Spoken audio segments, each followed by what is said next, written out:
ब्रिगेडचे प्रदेशाध्यक्ष प्रवीणदादा गायकवाड यांच्यावर काय हल्ला होता, कसं बघता आणि आता त्याच्या विरोधात तुम्ही आता निदर्शनाला खाली उतरले? हा जो हल्ला झालेला आहे प्रवीणदादांच्यावर, हा हल्ला हा त्यांच्यावर झालेला नसून एकट्यावर किंवा फक्त संभाजी ब्रिगेडवर झालेला नसून हा हल्ला एक टेस्ट केस म्हणून झालेला आहे. एक करून बघायचं, एक खपतंय का बघायचं.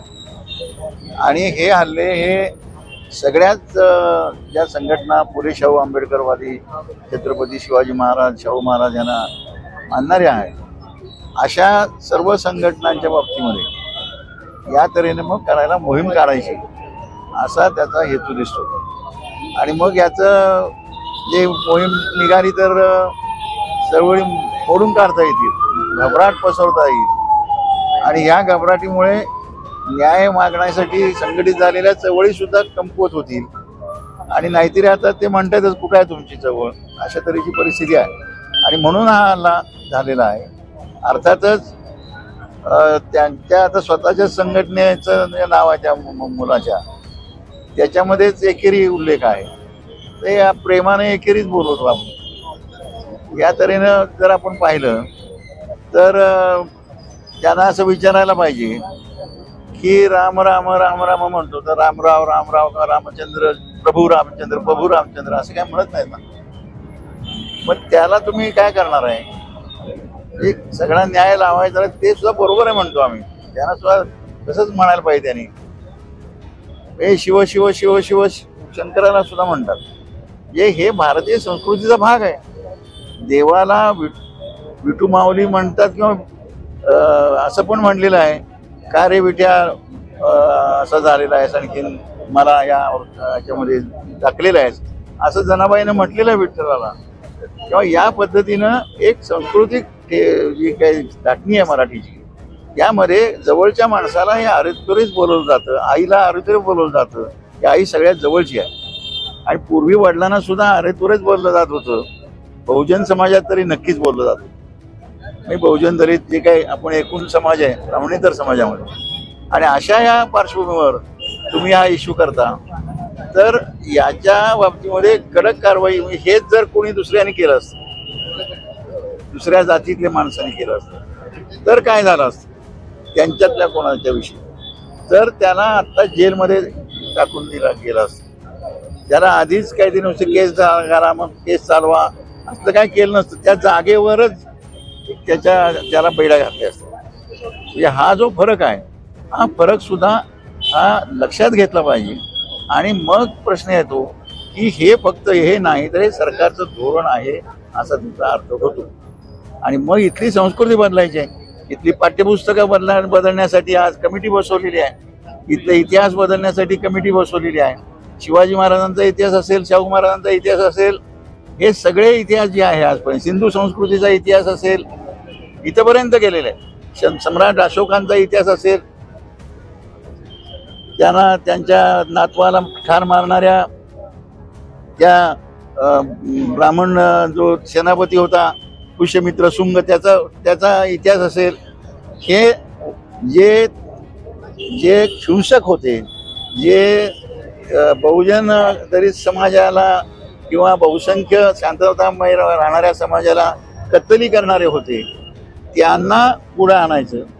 आणखीन बाकीच्यांना म्हणायचं की हे लोक हे कमकुवत होते, हे असेच होते, त्यामुळे समाजाचं वाईट झालं. अशा पद्धतीचा एक नवा विचार. आणि हा मोठा प्लॅन आहे, हा छोटा प्लॅन नाही आहे. महाराष्ट्राचा इतिहास नाही, उत्तर प्रदेशचा इतिहास सुद्धा. आता हिंदीचा प्रश्न आहे. हिंदी कोण बोलतं?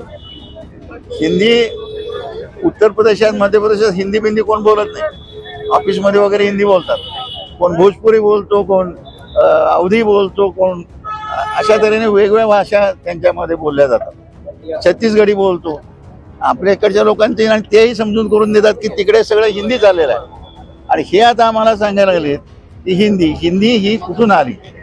हिंदी ही संस्कृताईज पद्धतीनं, ही संस्कृत भाषा जी आहे याच्या पद्धतीनं येऊन इथं आली. चळवळीच्या संघटनांना मोडीत काढण्यासाठी हे सगळं चालू आहे असं. चळवळीना मोडीत नाही, चळवळीच्या यांना कुचलण्याच्या पद्धती. मोडीत काढणं म्हणजे कसं आहे की मोडीत काढण्याच्या इतकं कमकुवत पाहिजे ना, पण हे कुचलण्याचा विचार आहे. जर तुम्ही रेजिस्टन्स केला तर आम्ही कुचलू असा एक इशारा आहे. असं हे जास्त धोकादायक आहे. तुमच्यावर एकंदरीत साधारण अर्बन नक्षलवादाचा आरोप केला जातोय आणि त्याच अनुषंगाने जनसुरक्षा कायदाही लादला गेलेला आहे. आता एकंदरीत या सगळ्या घटना एकमेकाला जोडलेल्या आहेत असं जोडलेल्या व्यापक अर्थाने आहेत, पण त्याचे फोकस वेगळे आहेत. म्हणजे ज्यांना हे म्हणून कुचलायचं आहे त्याचं त्यांनी नावं काढली. कोण आहे ते त्याचं सेक्शन काढलेलं आहे. कुठला सेक्शन कार्यकर्त्यांचा हा या कायद्यात बसतो कुचलण्यासाठी, कुठला सेक्शन असे हल्ले करून कुचलता येतो, असे त्यांनी वेगवेगळे कॅटेगरी धरून स्ट्रॅटेजी ठरवलेली आहे. आणि ते अर्बन नक्षल जे आहे त्याचे जिल्हे सुद्धा त्यांनी जाहीर केलेले आहेत, मुख्यमंत्र्यांनी जाहीर केलेले आहेत. त्यामध्ये मग नाशिक असेल, पुणे असेल, नागपूर असेल, असं वेगळं तिकडचं आहे.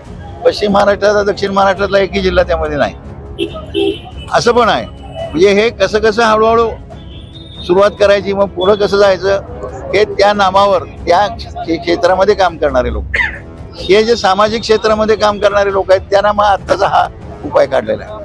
म्हणजे जे शाहू फुले आंबेडकरांच्या दृष्टीनं विचार करून हा सगळा पुढं जो समाज बदल करायचा आहे, मूलभूत समाज बदल, त्याच्या सामाजिक चळवळीमध्ये आहे, त्यांच्यासाठी आत्ता हा उपाय जो काढलाय महाराष्ट्राचा तो म्हणजे तुम्ही चिरावं, अंगावर यावं वगैरे असं, आणि मग आम्ही गोळीबार करावा. प्रवीण गायकवाड संभाजी ब्रिगेडचे महाराष्ट्राचे अध्यक्ष, यांच्यावरती जो हल्ला झालेला आहे त्याचा आम्ही निषेध करतो. आपण दोन गोष्टी मूलभूतपणे समजून घेतल्या पाहिजे. हे जे प्रतिगामी किंवा हे हल्लेखोर आहेत हे कुणाच्या नादी आणि कसे लागलेले आहेत याचा एक विचार करायला पाहिजे. रवी तो जो काटे आहे तो काटे कुणाचा माणूस आहे, तो मनोहर भिडेचा माणूस आहे. मनोहर भिडे कुणाचा आहे, RSSचा एक विंग चालवतो आहे.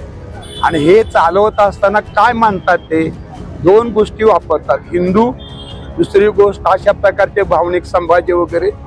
आता मला हे कळत नाही की ह्या हिंदूच्या कुणाचं हिंदुत्व आहे. सारखं हिंदू धोक्यात आले, हिंदू धोक्यात आले, कुणामुळे धोक्यात आले याच्याविषयी बोलायचं नाही, मुसलमानाला टार्गेट करायचं. यांनी 1995 साली सुप्रीम कोर्टात लिहून दिले हिंदू नावाचा धर्म नाही, मग कुणाच्या नावाने बोंबलतात हिंदू हिंदू आहे म्हणून.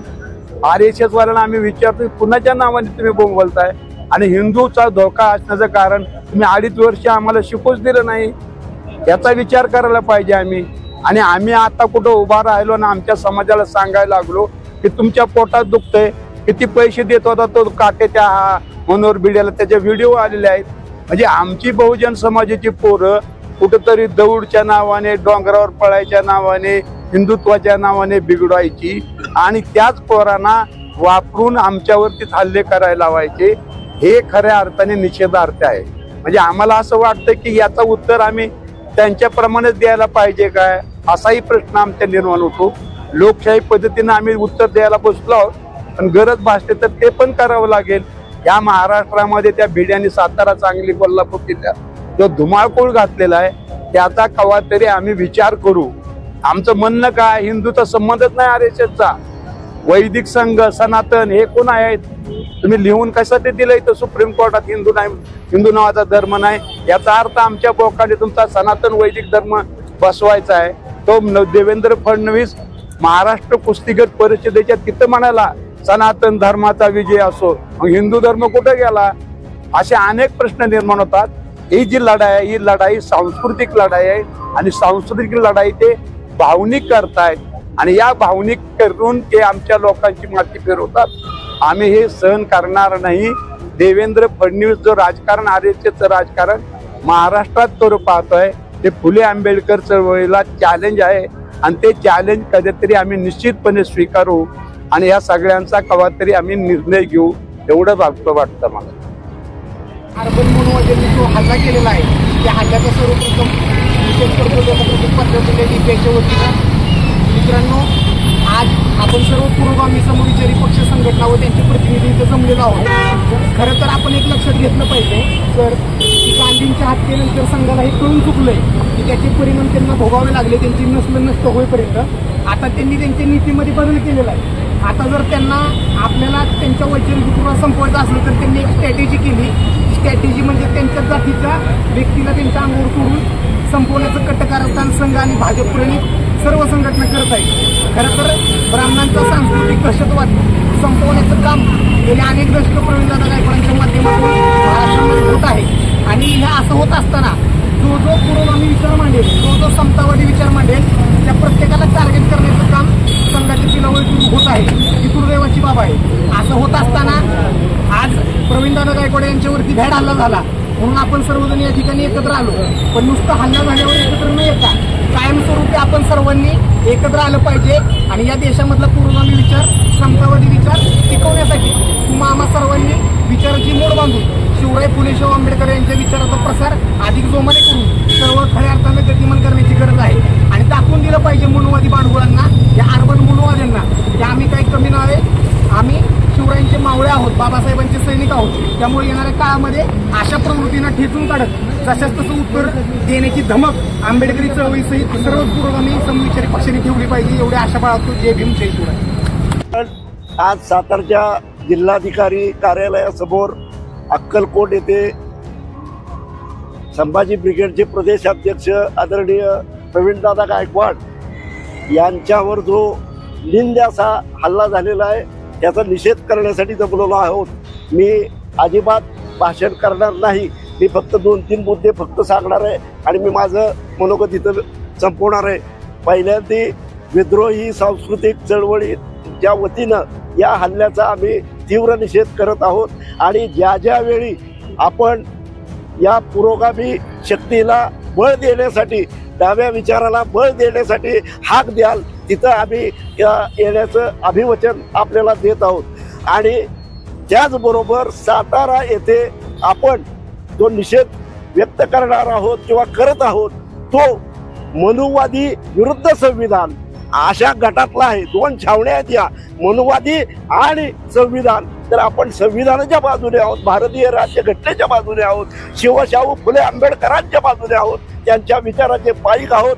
म्हणून आपण जो हा निषेध केलेला आहे इथं बसून निदर्शन करणार आहोत. तर त्याचबरोबर येत्या काही दिवसात जर आपण सर्वांनी मिळून सर्व शक्तीनिशी आपण जर महामोर्चा साताऱ्यात गांधी मैदानापासून या कलेक्टर ऑफिस पर्यंत काढला तर तो या मनुवादी लोकांना एक चपराक असेल असं मला वाटतं. त्यावेळेला सर्वांनी या गोष्टीचा विचार करावा. विद्रोही सांस्कृतिक चळवळ याच्यात सर्व शक्तीनिशी उतरेल याची मी खात्री देतो आणि प्रवीणदादा गायकवाड यांच्यावरील हल्ल्याचा निषेध करतो. राज्यातील मराठा क्रांती मोर्चा हा जो काय भ्याड हल्ला जो केलेला आहे त्याच्यामध्ये सर्व ताकदीनं या विचाराच्या पाठीशी उभा आहे. प्रत्येक जिल्ह्यामध्ये हा चळवळ कट्टा निर्माण झाला पाहिजे. कारण चळवळीतले समाज बांधव कोणत्याही विचारधारेचे असतील, कोणत्याही मतभेद त्यांच्यामध्ये असतील तर मनभेद नाही आहेत. त्यामुळे या सर्व समाज बांधवांचा त्या पद्धतीनं विचार कट्टा तयार होऊन जे काय अशा पद्धतीचे मनोवादी विचारसरणीचे किंवा जे काय विरोध करणाऱ्यांच्या जे काय मानसिकतेतील जे समाज बांधव आहेत त्यांना खऱ्या अर्थानं विरोध करण्याचा किंवा त्यांचा प्रत्युत्तर जशा तसं प्रत्युत्तर देण्याची ताकद आपल्या सर्वांमध्ये निर्माण होणार आहे. त्यासाठी चळवळ कट्टा हा सर्व समाज बांधवांचा मिळून चळवळ कट्टा तयार होणं हे गरजेचं आहे. बऱ्याच दिवसापासून आपण हा चळवळ कट्ट्याचा विषय आपल्या जिल्हा स्तरावरती मांडत असतो पण त्याच्यावरती जास्त प्रमाणामध्ये विचार केला गेलाय असं कधी झालेलं नाहीये. तर सर्व समाज बांधवांनी त्याच्याबद्दल आपल्याला काय करता येतं याच्यावरती विचार करणं आता गरजेचं झालेलं आहे. म्हणजे मी आता मराठा क्रांती मोर्चाच्या वतीनं एवढंच सांगू इच्छितो की संपूर्ण राज्यामध्ये मराठा समाज आणि मराठा क्रांती मोर्चा ताकदीनिशी या विचारधारेशी संलग्नाने उभा आहे. माझं थोडक्यातलं मनोगत संपवतो. जय मराठा, जय शिवराय.